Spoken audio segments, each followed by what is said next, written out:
I'm very excited.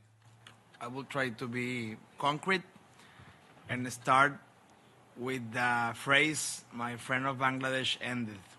Don't waste the opportunity. I think we have the best momentum, and every state and every country needs a tailor-made plan. Because some cases you are an island, in some cases you are close to China and India. In my case, we are border with the US. And we are now living a momentum called nearshoring.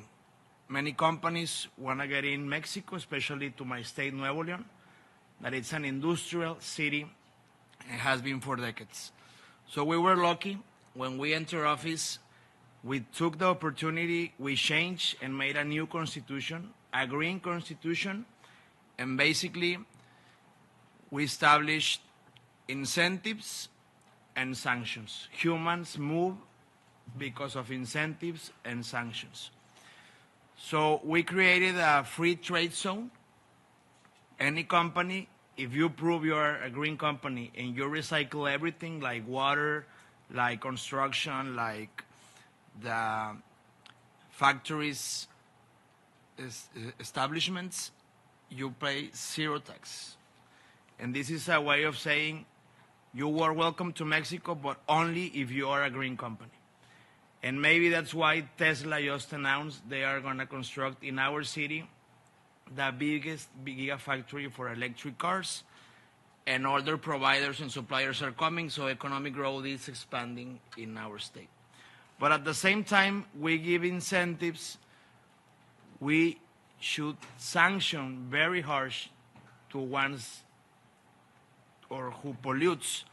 That's why also we created a green tax reform, and it's the first time in Mexico we collect taxes to whom or to who they pollute in our state, and in some cases closing those industries. And we did it because in our city, often people, citizens, they didn't want to contribute because they always point that the companies were not in the same attitude of stop polluting. So now that they see that everyone has to be in this role, companies, factories, government, and citizens, they are making their effort. And I will give only two examples of what we are trying to make.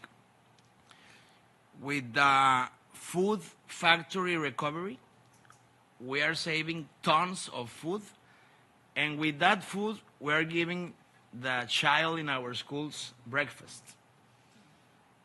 Mexico didn't have that program. Now we have it in Nuevo León. We're giving thousands of child food that comes from recoveries of this big factory food recovery, and we show them that they're having breakfast because of recycling.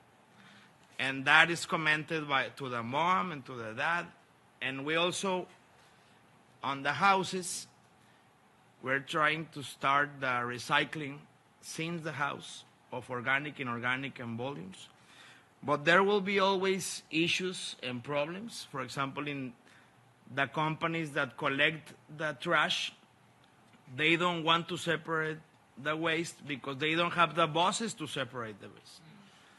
So for those, you have to quit the permit to quit them on if they are not in the path. And one last example of how to bring people into recycling and see waste as a gold is that our waste distributor, that is a government facility, by recycling tires, recycling batteries, and recycling a lot of organic, we're making a lot of money. And with that money, we are giving Nuevo Leon's people free subway on the weekends and free bus rides in the public transport. So when people see in their wallet that they're saving money because the government is recycling, and that also the factories have to recycle, they have like this tangible asset for also people to recycle. So we're very happy to be in this table.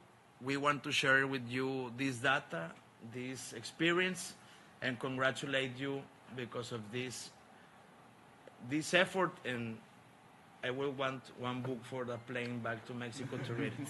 Thank you very much.